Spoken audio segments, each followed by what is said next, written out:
Assalamualaikum warahmatullahi wabarakatuh. Apa kabar hari ini, para hamba Allah? Semoga kita semua dalam lindungan Allah Subhanahu wa Ta'ala. Kali ini kita akan menceritakan kisah Sunan Kalijaga. Sunan Kalijaga diperkirakan lahir pada tahun 1450 dengan nama Raden Said. Dia adalah putra Adipati Tuban yang bernama Tumenggung Wilatikta atau Raden Sahur. Nama lain Sunan Kalijaga antara lain Lokajaya, Syekh Malaya, Pangeran Tuban, dan Raden Abdurrahman. Berdasarkan satu versi masyarakat Cirebon, nama Kalijaga berasal dari desa Kalijaga di Cirebon. Pada saat Sunan Kalijaga berdiam di sana, dia sering berendam di sungai Kali atau Jaga Kali. Sunan Kalijaga diperkirakan mencapai lebih dari 100 tahun. Dengan demikian ia mengalami masa akhir kekuasaan Majapahit berakhir 1478. Kesultanan Demak, Kesultanan Cirebon dan Banten, bahkan juga Kerajaan Pajang yang lahir pada 1546 serta awal kehadiran Kerajaan Mataram di bawah pimpinan Panembahan Senopati. Ia ikut pula merancang pembangunan Masjid Agung Cirebon dan Masjid Agung Demak. Yang, tatal pecahan kayu, yang merupakan salah satu dari tiang utama masjid adalah kreasi Sunan Kalijaga. Berikut ini adalah kumpulan kisah karomah Sunan Kalijaga, Raden Said, yang cukup populer. Bertapa selama 3 tahun. Selama bertahun-tahun ia menjadi perampok budiman. Mengapa disebut perampok budiman? Karena hasil rampokannya itu tak pernah dimakannya. Seperti dahulu, selalu diberikan kepada fakir miskin. Yang dirampoknya hanya para hartawan atau orang kaya kikir, tidak menyantuni rakyat jelata. Dan tidak mau membayar zakat. Di hutan Jatiwangi dia membuang nama aslinya. Orang menyebutnya dengan berandal Lokajaya. Pada suatu hari, ada seorang berjubah putih lewat hutan Jatiwangi. Dari jauh berandal Lokajaya sudah mengincarnya. Orang itu membawa tongkat yang gagangnya berkilauan. Terus diawasinya orang tua berjubang putih itu. Setelah dekat dia hadang langkahnya. Tanpa banyak bicara lagi direbutnya tongkat itu dari tangan lelaki berjubah putih. Karena tongkat itu dicabut dengan paksa maka orang berjubah putih itu jatuh tersungkur. Dengan susah payah orang itu bangun, sepasang matanya mengeluarkan air walau tak ada suara tangis dari mulutnya. Raden Said pada saat itu sedang mengamati gagang tongkat yang dipegangnya. Ternyata tongkat itu bukan terbuat dari emas, hanya gagangnya saja terbuat dari kuningan sehingga berkilauan tertimpa cahaya matahari, seperti emas. Raden Said heran melihat orang tua itu menangis. Segera diulurkannya kembali tongkat itu. "Jangan menangis, ini tongkatmu ku kembalikan." "Bukan tongkat ini yang kutangisi," ujar lelaki itu sembari memperlihatkan beberapa batang rumput di tangannya. "Lihatlah, aku telah berbuat dosa, berbuat kesia-siaan. Rumput ini tercabut ketika aku jatuh tersungkur tadi. Hanya beberapa lembar rumput. Kau merasa berdosa?" tanya Raden Said heran. "Ya, memang berdosa, karena kau mencabutnya tanpa sesuatu keperluan. Andai kata ku cabut guna makanan ternak itu tidak mengapa. Tapi untuk sesuatu kesia-siaan benar-benar suatu dosa," jawab lelaki itu. Hari Raden Said bergetar atas jawaban yang mengandung nilai iman itu. "Anak muda, sesungguhnya apa yang kau cari di hutan ini?" "Saya menginginkan harta. Untuk apa? Saya berikan kepada fakir miskin dan penduduk yang menderita."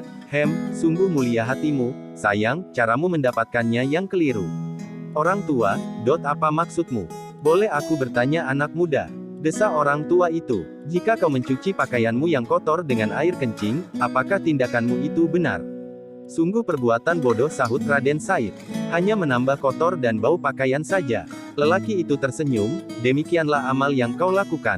Kau bersedekah dengan barang yang didapat secara haram atau mencuri, itu sama halnya dengan mencuci pakaian dengan air kencing." Raden Said tercekat. Lelaki itu melanjutkan ucapannya. "Allah itu adalah zat yang baik, hanya menerima amal dari barang yang baik atau halal." Raden Said makin tercengang mendengar keterangan itu. Rasa malu mulai menghujam lubuk hatinya. Betapa keliru perbuatannya selama ini. Dipandangnya sekali lagi wajah lelaki tua itu.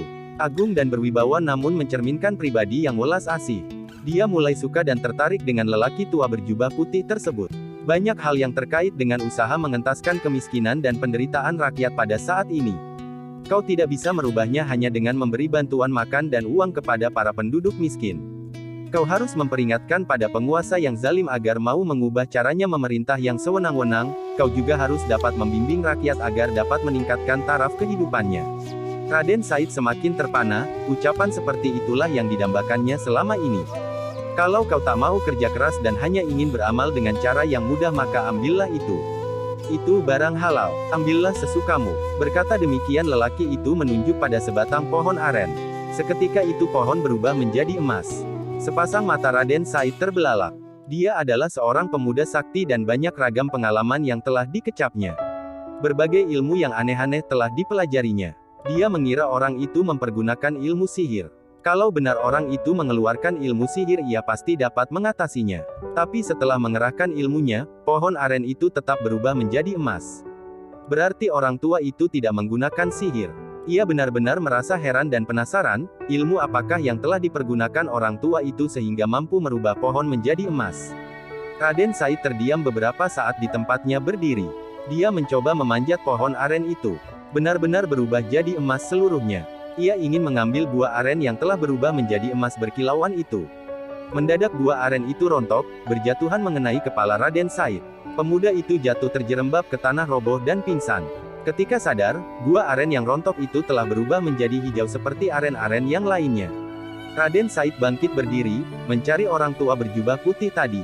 Tapi yang dicarinya sudah tidak ada di tempat. Ucapan orang tua tadi masih terngiang di telinganya. Tentang beramal dengan barang haram yang disamakan dengan mencuci pakaian dengan air kencing.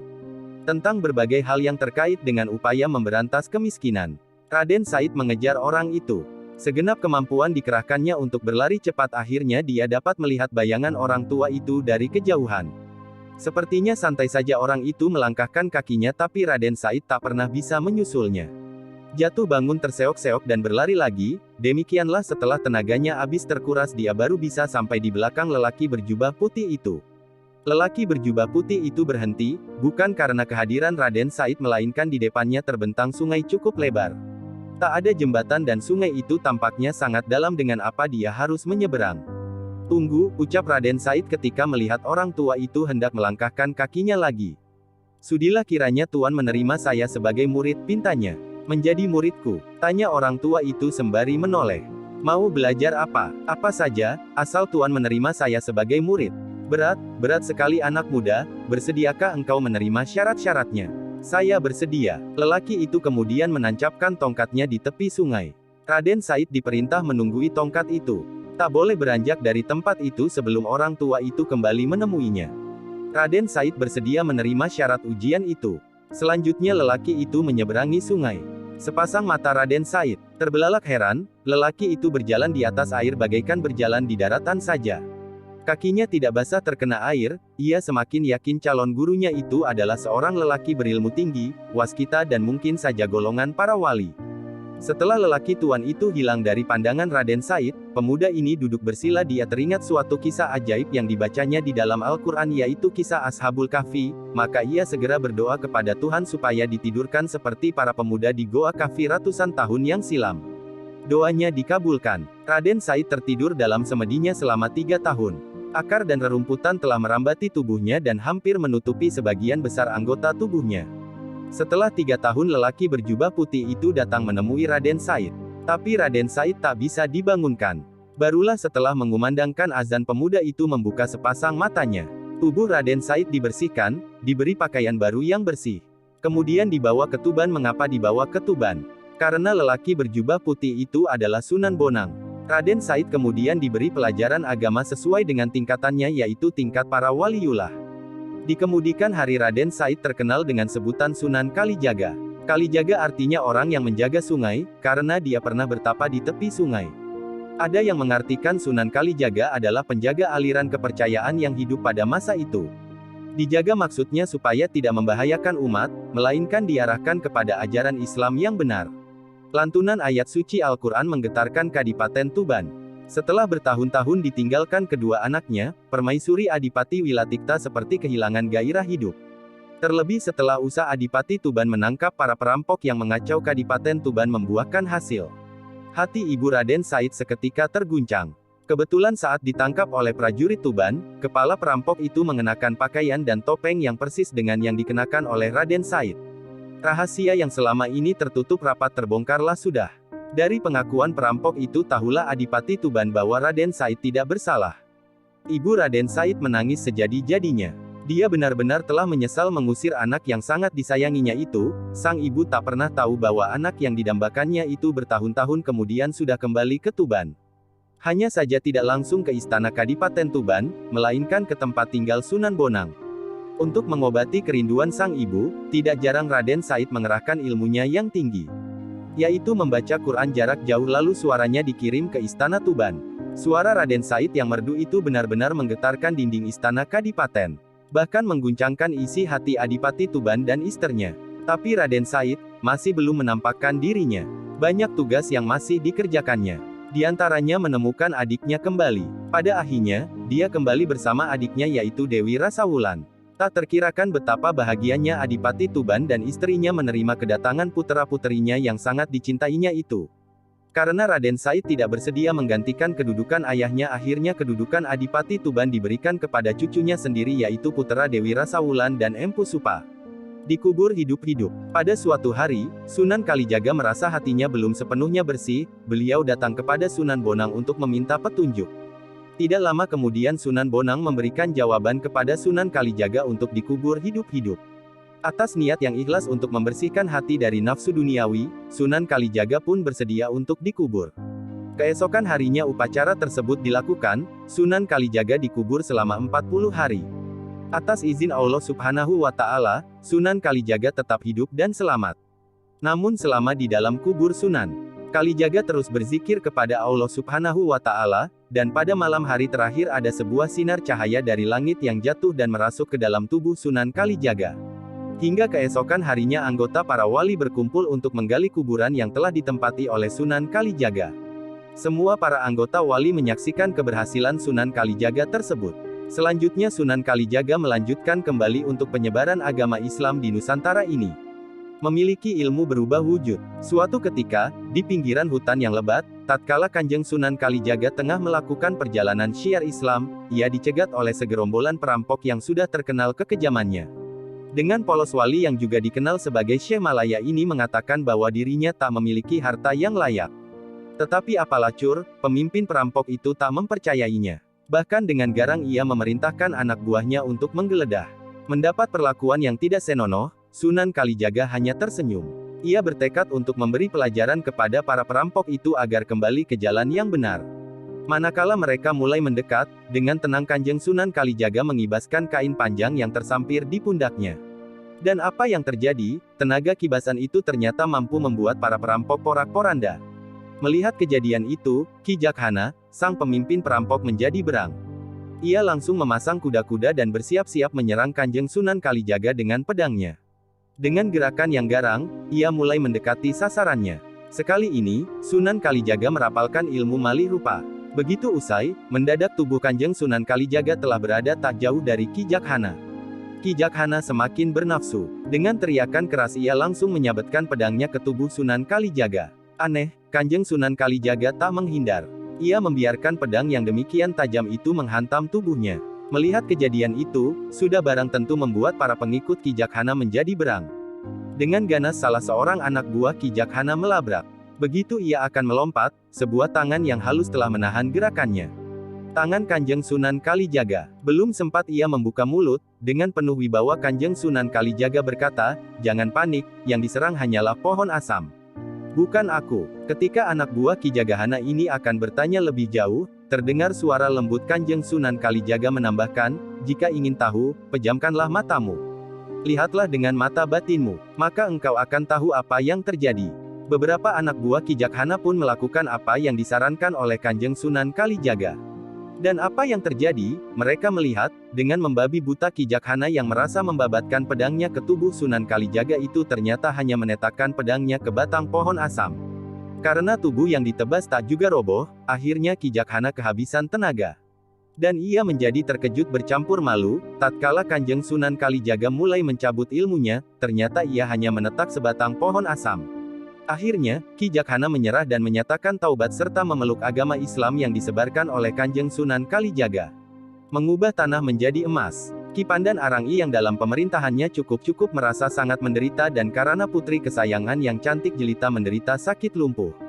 Segala ikhtiar telah dilakukan, malangnya semua usaha beliau gagal dan tidak ada kemajuan. Putrinya tetap lumpuh. Sehinggalah beliau mempunyai nazar, barang siapa dapat menyembuhkan putrinya akan diambil sebagai menantu. Pada suatu hari Sunan Kalijaga memberitahu bahwa di Gunung Gede ada orang yang pandai bernama Ranawijaya berasal dari Majapahit. Atas permintaan Ki Pandan Arangi, Ranawijaya datang ke Kadipaten. Dengan doa khusus beliau mendoakan sang putri. Akhirnya sang putri dapat disembuhkan. Akhirnya Ranawijaya diambil sebagai menantu. Pada saat Ki Pandan Arangi meninggal dunia, Ranawijaya menggantikan dengan gelar Ki Pandan Arang II. Daerahnya maju pesat, rakyatnya makmur termasuk perkembangan agama Islam cukup memuaskan. Namun kemakmuran dan keberhasilan dalam pemerintahannya membuat Ki Pandan Arang II lupa diri, ia jadi congkak, sombong dan kedekut. Ia selalu mengejar harta walaupun sudah melimpah ruah. Mengetahui keadaan semacam itu Sunan Kalijaga datang menyamar sebagai penjual rumput. Dalam kesempatan tawar-menawar disisipkan peringatan terhadap perilaku Ki Pandan Arang II yang telah menyimpang dari ajaran agama Islam. Berulang kali Sunan Kalijaga datang memperingatkan namun tak dihiraukan. Akhirnya Sunan Kalijaga menunjukkan kesaktiannya, setiap tanah yang dicangkulnya berubah menjadi sebongkah emas dan diberikan kepada Pandan Arang. Pandan Arang sangat heran terhadap kesaktian penjual rumput. Setelah diketahui bahwa penjual rumput itu Sunan Kalijaga maka bersujud dan bertaubat. Pandan Arang melepaskan kedudukannya sebagai adipati ingin berguru kepada Sunan Kalijaga. Sunan Kalijaga menyanggupi mengajarkan ilmu di Gunung Jabalkat dengan syarat perjalanan yang ditempuh tidak boleh membawa harta benda. Setelah bulat tekadnya Pandan Arang bersama istrinya meninggalkan Semarang menuju Gunung Jabalkat. Memiliki tongkat sakti. Tongkat Sunan Kalijaga ini memiliki makna yang unik dan sempurna, di mana Masjid Kedondong yang terletak di Yogyakarta lah yang menjadi saksi sejarahnya. Sebuah masjid di daerah Semaken 1, Banjar Arum, Kalibawang, Kulon Progo, daerah istimewa Yogyakarta ini menjadi masjid intensif di Kulon Progo, menurut cerita turun-temurun, masjid yang juga dikenal dengan nama Masjid Sunan Kalijaga yang dibangun sebelum Masjid Demak. Di sekitar area Masjid Kedondong terjadi sebuah sungai bernama Sungai Tinalah yang dimaksud Sunan Kalijaga untuk menikmati dari pengembaraannya dalam memasukkan agama Islam. Saat itu, Sunan Kalijaga setuju muridnya yang bernama Adipati Terung untuk membangun masjid. Sunan Kalijaga melihat lokasi dengan menancapkan tongkatnya untuk dibangun masjid. Disinilah awal kisah keajaiban tongkat Sunan Kalijaga. Setelah tongkat Sunan Kalijaga digunakan Adipati Terung, beliau meletakkan tongkat di sebuah tanah di bagian timur sungai yang disebut sebagai Tetenger atau tanda dibangunnya sebuah bangunan masjid. Setelah menancapkan tongkat ke tanah, Sunan Kalijaga kemudian memutuskan kembali ke Demak karena ada satu hal yang penting dan dilaksanakan untuk dilanjutkan ke daerah itu guna melihat masjid yang sudah terbangun. Namun sayangnya tongkat Sunan Kalijaga yang disebut sebagai Tetenger ini tidak dihiraukan oleh muridnya.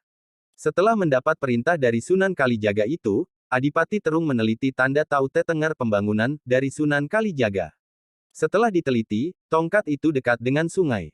Adipati Terung lalu beragama yang bisa dikikis oleh Sungai Tinalah tersebut. Oleh Adipati Terung, tanda itu digeser ke timur sekitar 100 meter dari Tetenger. Bangunan masjid akhirnya tidak sesuai anjuran Sunan Kalijaga. Setelah kembali ke daerah tersebut dan mengetahui bahwa masjid yang dibangun tidak sesuai dengan perintah Sunan Kalijaga, maka beliau pun kecewa.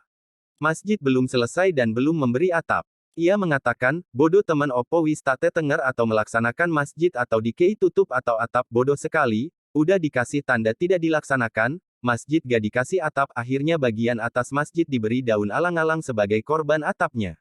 Karena sikap Adipati Terung yang tidak mendengar perintah Sunan Kalijaga itu, ia dikenal dengan sebutan nama Adipati Bodoh atau Panembahan Bodoh. Menurut pengurus Masjid Kedondong, tongkat Sunan Kalijaga yang diucapkan sebagai Tetenger pun masih sampai sekarang. Pun level ajaib yang kini berubah menjadi pohon angsana yang bisa dilihat dari area masjid dan tumbuh begitu subur. Pasalnya, saat ini lokasi Tetenger dari Sunan Kalijaga juga masih jauh dari Sungai Tinalah.